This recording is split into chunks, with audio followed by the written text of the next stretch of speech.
joined by the leading Brexiteer and still the Conservative MP for Chingford and Wood Green, Iain Duncan Smith. Morning to you. Morning, Nick. It's Woodford Green, actually. Oh, I'm sorry. Did I call it Woodbridge? Woodford. I just read it wrong. My apologies. Not to worry. So, why, in your view, are the markets wrong to think that this is an announcement they should be nervous about because it increases the chance there'll be no trade deal in a year's time?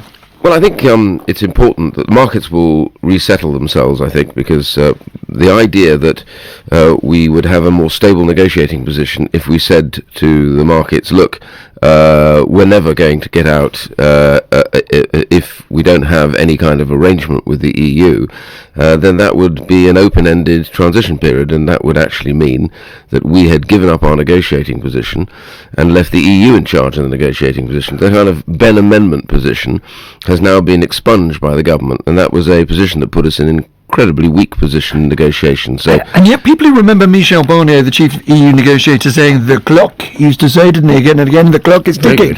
It was his way of saying we control the timetable, which puts you in a weaker position, and we've now voluntarily handed the timetable to them, haven't we? No, I think quite the opposite, actually. We have now taken the timetable off them and said to them, you cannot now rely on the idea that the UK will wait for you. And this is the important bit, because there's some issue here about the EU meandering around for the next couple of months, quite deliberately trying to put compression on the UK, therefore to take more time over this, because that means we spend more money in the EU through the budgets, etc. And what Boris Johnson has done, which I think is really quite a bold but a clever move, he said to them, no, look, we've agreed that we're leaving after this period at the end of the year.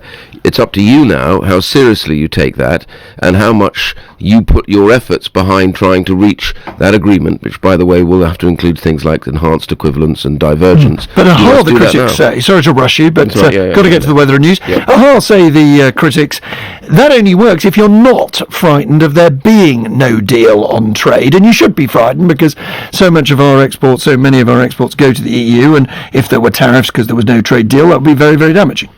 I agree, but then again, we do always in this country, in the last few years, forget just exactly how much the EU needs this deal with us as well. It's really important. We are their single largest export market for goods.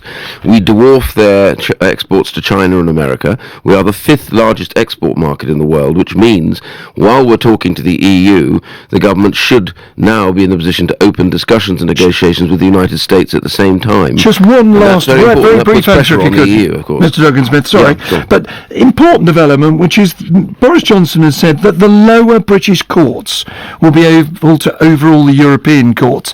In just 10 seconds of you, why is that for you as a Brexiteer something to celebrate? Because it does actually repeat the point, which when we said we were leaving, we were re-establishing the rule of UK law as senior to that of the Court of Justice, and it means we've taken back control of our laws as well as our borders and our money. This is a critical pledge that puts sovereign rights back in the hands of the United Kingdom government and, of course, the British people. Iain Duncan Smith, thanks for joining us.